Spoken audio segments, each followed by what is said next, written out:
Thank you for joining us for this episode of Crossing Barriers, Building Friendships, a podcast by Peace Lutheran Church in Spring Hill, Tennessee. Our guest today is Kimberly Ladd, the founder and former executive director of Maury County Prevention Coalition.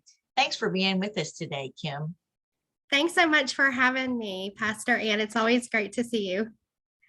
Addiction prevention is an issue that hits close to home for you. Can you tell us about that? Yes, it does. On a personal level and on a family level, I've been touched by or impacted by addiction several years ago. As I've shared with you, I had the privilege to in previous conversations, my daughter was struggling with heroin addiction. And when we were able to intervene with support, she was late term in her pregnancy, and that really presented some unique challenges in finding and securing treatment for her. So on the other side of that journey, I find myself talking to you today. I am happy to report that both her and my granddaughter are doing wonderful. She continues to do great in her recovery journey. And that's what it is. It's a journey, right? But I continue every day look forward to supporting her and my granddaughter and my community as we seek to do the work together. I remember in one of our previous conversations that you mentioned how you took her to the ER and you felt confident that if she had any other ailment that the medical professionals would know how to treat her and could, provide her with the resources she needed. But in her case, and with many cases with addiction, that just wasn't so, that a lot of medical professionals aren't really sure what to do with that. Yes. Well, I had some previous insight with opioid addiction myself from my own personal experience, I guess now 10 years ago. And when we encountered that opportunity to intervene, I knew that there was going to be a very short window of time before she would go into severe withdrawals. We have made great leaps and bounds in the ways that we can treat withdrawals, in particular to opioids. And my first thought was getting her somewhere safe that could secure her and prevent that, if you will, from happening. So an emergency room was my first thought. So I drove her to a couple of emergency rooms, and we did not find that to be the case. No. Yeah, that's sad. That's sad. So you've had a recent change in your role with Maury County Prevention Coalition. But can you share with us what the purpose and or goals of the Maury County Prevention Coalition are? Absolutely. The goals for the Maury County Prevention Coalition, Pastor Ann, are like many coalitions situated throughout our state. And that is, while I'll say it's a simple concept, it's a complex process, but that is to prevent addiction from happening in the first place by focusing on community prevention goals and working together, us along with our 12 sector community partners. As you well know, it takes a village to gather around such an urgent and compelling issue. We work together toward prevention in the community at the most local level. I would like to plug too that there is a goal to have coalitions situated in all 95 counties throughout Tennessee. We're not quite there yet. I think we have maybe 50 or so in the works. And due to the great work of Prevention Alliance of Tennessee, under the direction of Stephanie Struttner, she is working to position coalitions toward even more success so that we can reach all 95 counties. That's great. Talk to us about the difference between prevention and intervention.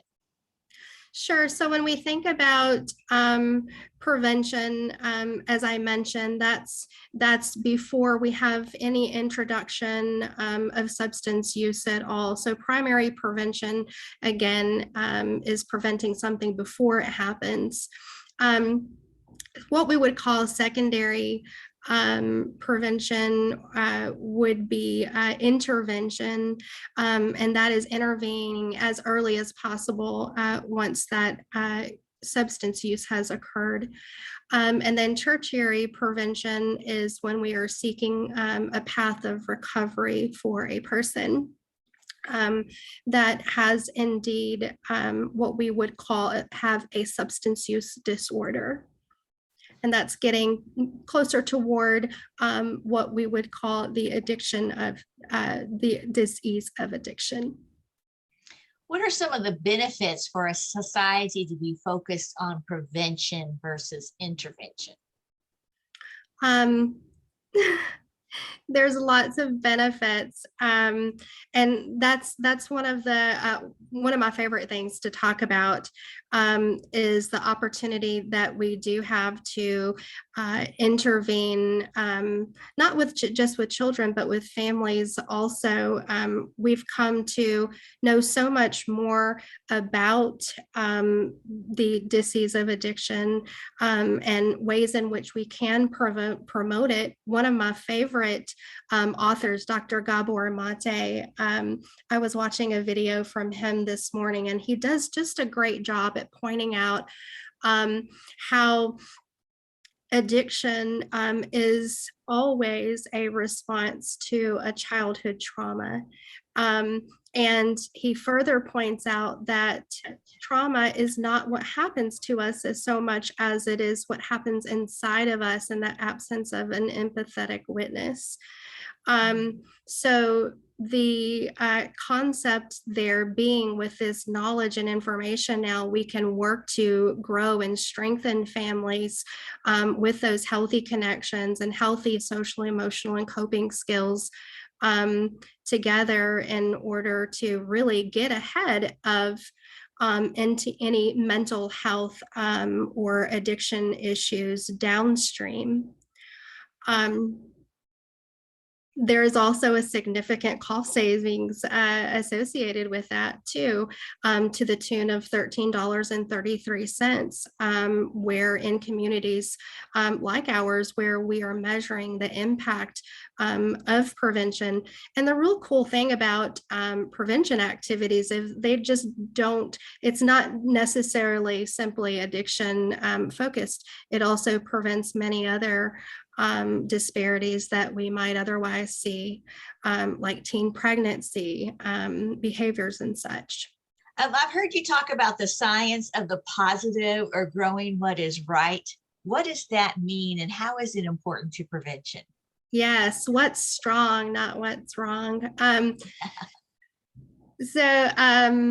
Albert Einstein said once, "Is the world a friendly place?" That's perhaps one of the best questions that we can ever ask. Is the world a friendly place? And I could ask you. Everybody has some say yes, some say no, but the answer to that being yes, for me it is. Yes, according to where you look. So the science of the positive is based on the core assumption that the positive exists. It's real and it's worth growing. So based on that core assumption that the positive does exist, we come to a real understanding that the solutions that we seek in our community already exist in our community. Mm-hmm. So I think historically, we've measured downstream, we've measured overdose, suicide, substance use, and sometimes so much so many things are on fire, we might sometimes lose sight of what is good. And a lot of times we have to uncover those hugs, if you will, hidden, untold goodness. I heard Dr. Jeff Lincolnbach with the Montana Institute. What is that again? Hidden, untold goodness? Yes. I love I that. love that too. I thought about it the other day. You know that I have a Jeep, and one of my favorite things for self-care is to take my top off, which I'm not doing too much right now because it's cold, but to take the top off and ride around the back roads here. We're so lucky to get to live in Middle Tennessee, where we have a lot of back roads still, where we can even splash through the creeks. And as growing up here in Middle Tennessee, I used to play in the creeks. That was some safe space for me. And I reflected on him saying that, and I thought to myself, this was some hidden, untold goodness for me when I was a kid, and I didn't even know it. And it is today. Yeah. Yeah, that's great. So, how is the science of the positive? And you mentioned that a community already contains the solution within itself. How is that important in prevention?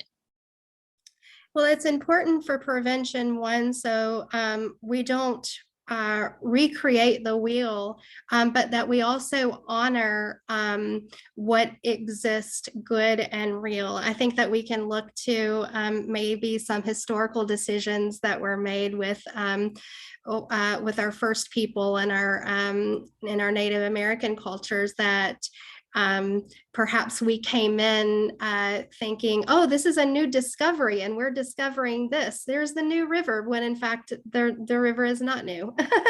It's been here for quite some time. So You're right. um, Yeah. an opportunity to honor the people, and perhaps even more important, honor the experiences and the unique culture and traditions that exist within a community.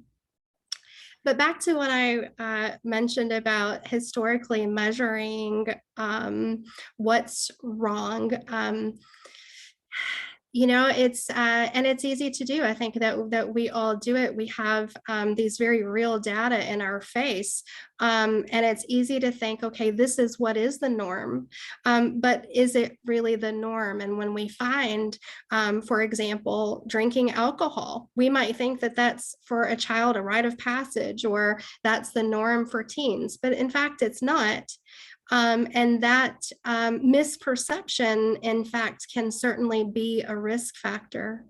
Um, and when we think of prevention work and what it is on its face, it's really about balancing those risk and protective factors in our community.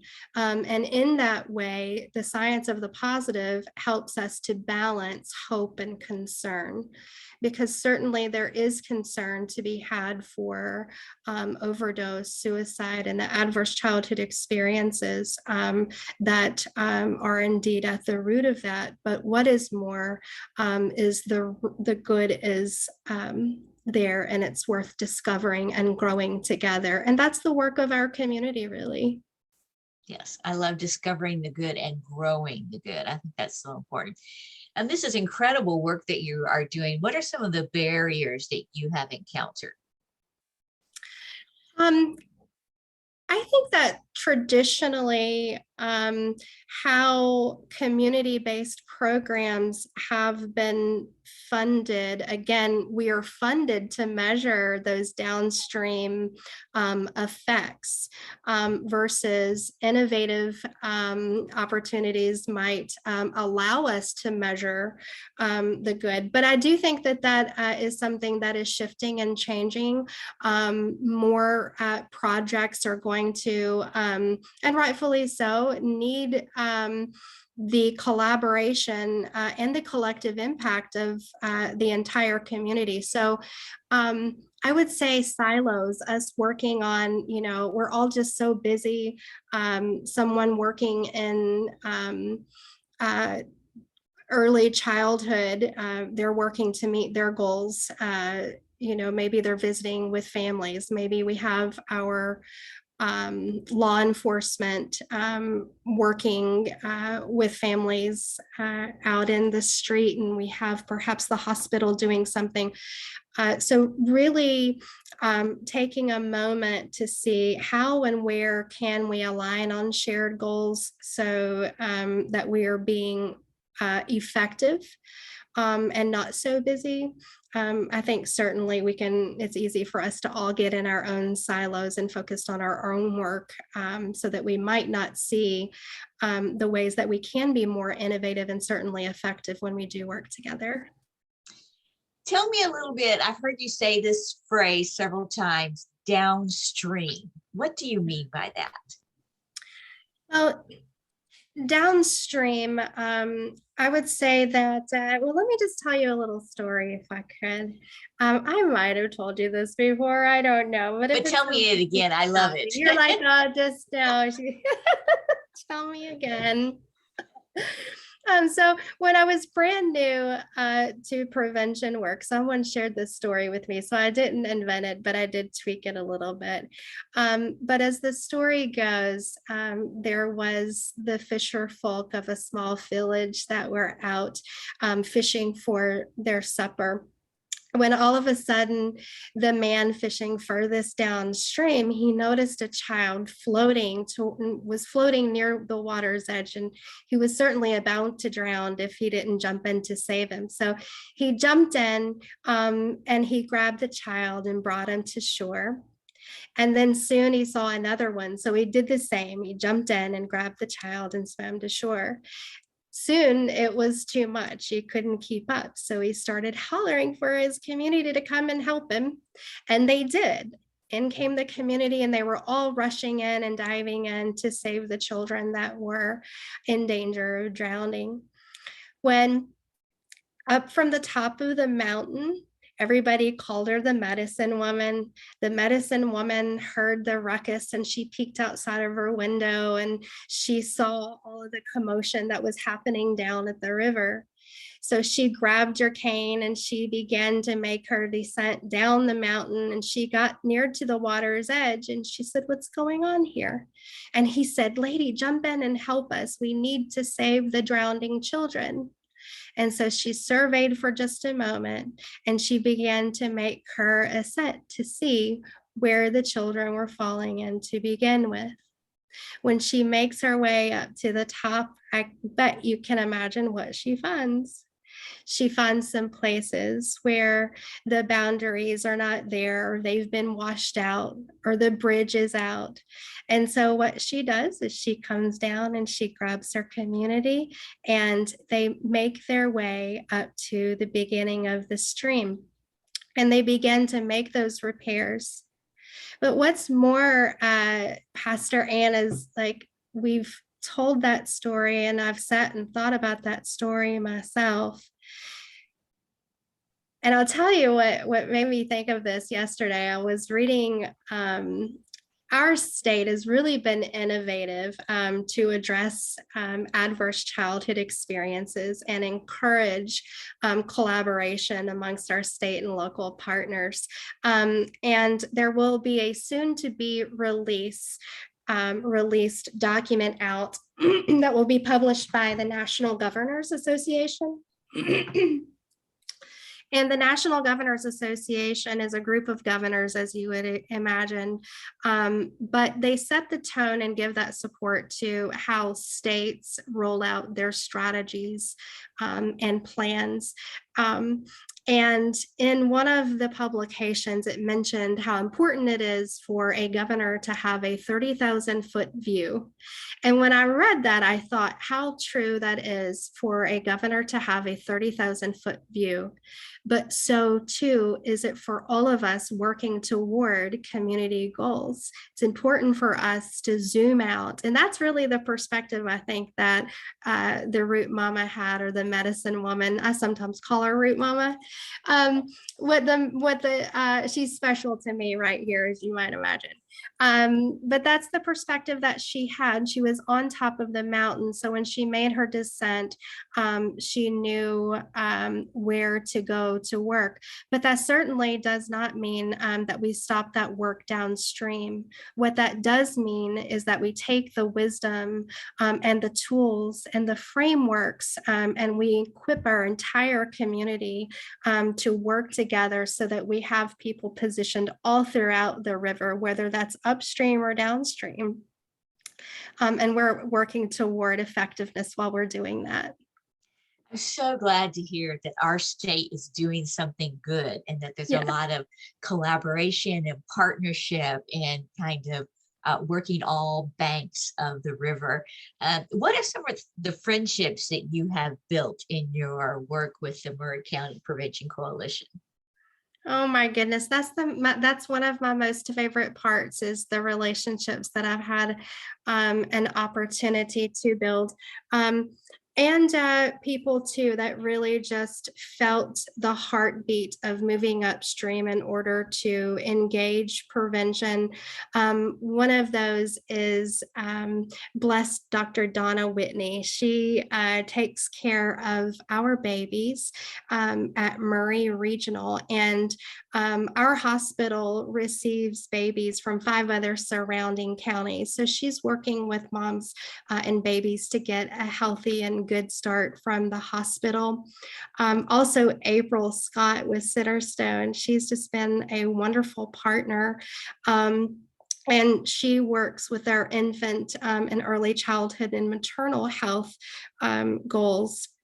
And she's been a wonderful voice for trauma informed care and hope aligned action. And that kind of leads me to talk about hope. Hope stands for healthy outcomes from positive experiences.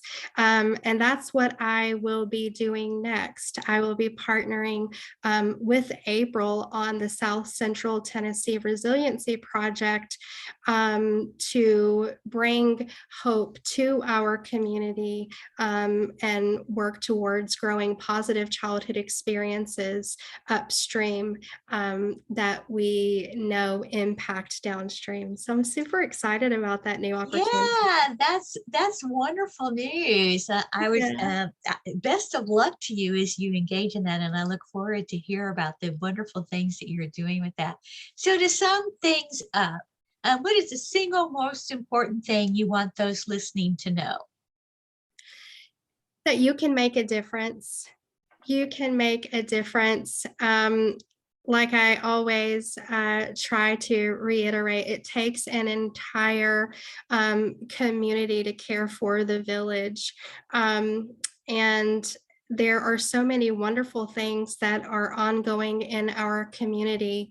And if you are ever interested, I'm trying to think of the best way to allow someone to get plugged in. Certainly, I would say visit Murray Prevention on socials or murrayprevention.org locally. If you're interested in engaging in coalition work, you can, and you're not in Murray County, you can also visit Prevention Alliance of Tennessee online and on the web.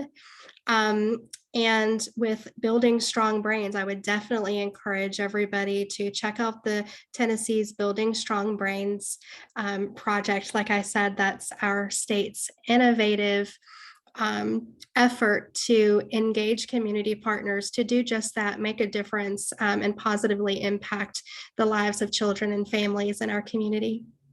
Well, those are great resources. I hope our people will go and check out those websites and learn more information about the work and other people across our state are engaged in.